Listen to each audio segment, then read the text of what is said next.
Hi అండి. Welcome to village vlogs. నేను మీ కృష్ణవేణి. ఈరోజు వీడియోలో మా వదిన పప్పు, దోసకాయ, టమాటా కలిపి వంటైతే ఏ విధంగా చేస్తుందో చూపిస్తాను. కుక్కర్‌లో చేస్తుంది. ఎలా తన స్టైల్‌లో ఎలా చేస్తుందో ఈ వీడియోలో అయితే నేను చూపిస్తాను. హాయ్ అండి. నేనైతే కృష్ణవేణి వాళ్ళ వదిన్ని. ఈరోజు నేను మా ఇంట్లో దోసకాయ పప్పు కూర వండుతున్నాను. ఒక్కసారి నేను ఎలా చేస్తున్నానో మీకు చూపిస్తాను. ఇదైతే పప్పు నేను ఈ గ్లాస్‌తో 2 గ్లాసుల పప్పు అయితే తీసుకున్నాను. ఇప్పుడు ఇందులో ఏమేమి ఏస్తున్నానో ఒకసారి చూపిస్తున్నాను. టమాటాలు 3 టమాటాలండి. చిన్న సైజువి, మీడియం సైజువి తీసుకున్నాను. 3 టమాటాలు. ఇంకా వచ్చేసి ఇందులో వచ్చి ఒక ఉల్లిపాయి, పెద్ద ఉల్లిపాయ అండి. ఒక 3 పచ్చిమిరపకాయలు, దోసకాయ ఒకటి. చిన్నది అంత దోసకాయ తీసుకున్నాను. దోసకాయ ఒకసారి మీరు చెక్ చేసుకోవాలండి. మనము వంట చేసేటప్పుడు చేదుగా ఉందా? లేదంటే బానే ఉందా? అనేసి ఒకసారి చెక్ చేసుకోవాలి. లేదంటే కొన్ని కొన్ని ఒక్కొక్కసారి చేదు దోసకాయలు గూడా వస్తా ఉంటాయి. ఇప్పుడు ఇవన్నీ వేసేసుకున్న తర్వాత ఇందులో వచ్చేసి నేను ధనియాల పొడి 2 స్పూన్లు వేస్తున్నాను.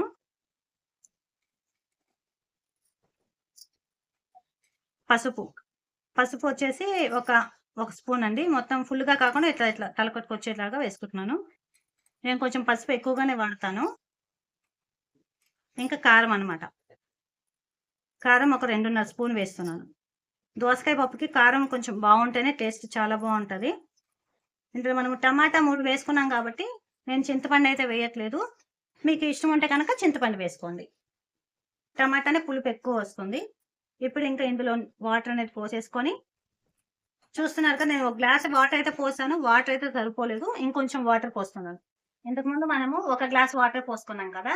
ఆ వాటర్ అయితే సరిపోలేదు. ఇప్పుడు నేను ఇంకో గ్లాస్ వాటర్ పోస్తున్నాను. కొంచెం వాటర్ అయితే పోసుకున్నానండి. మనకి దోసకాయలో గూడా కొంచెం వాటర్ అనేది వస్తుంది. అలాగే కొంచెం కొంచెం సాల్ట్ వేసుకుంటున్నాను. మళ్ళీ తర్వాత మనము పప్పు మెదిపేటప్పుడు సాల్ట్ వేసుకోవచ్చు.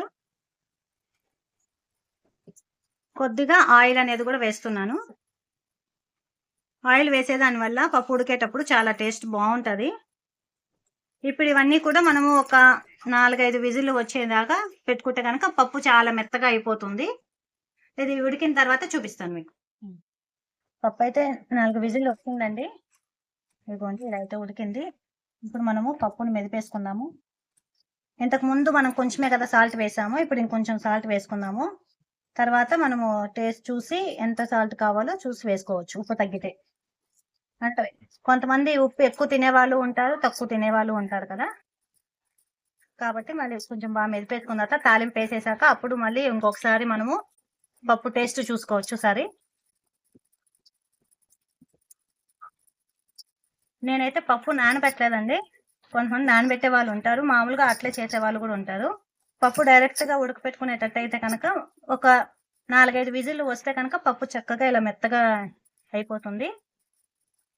ఒక్కొక్కసారి పనుల్లో పడి హడావిడిగా ఉంటాం గదా! అప్పుడు మర్చిపోతారు పప్పు నానబెట్టేది. అలాంటప్పుడు ఒక 2 విజిల్లు ఎక్కువ పెట్టుకుంటే కనుక బాగా ఉడికిపోతుంది.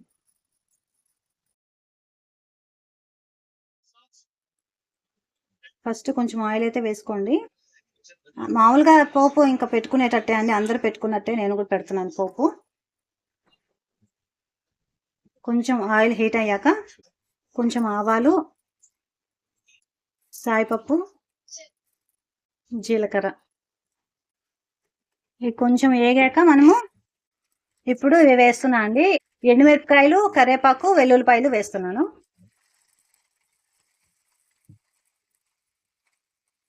కొంచెం ఇంగువ అనేది కూడా వేసుకుంటున్నాను. పప్పులో ఇంగువ వేసుకుంటే చాలా బాగుంటది. ఇప్పుడు ఈ పోపు తీసుకెళ్లి మనము పప్పులో కలిపేసుకోవడమే. ఒకసారి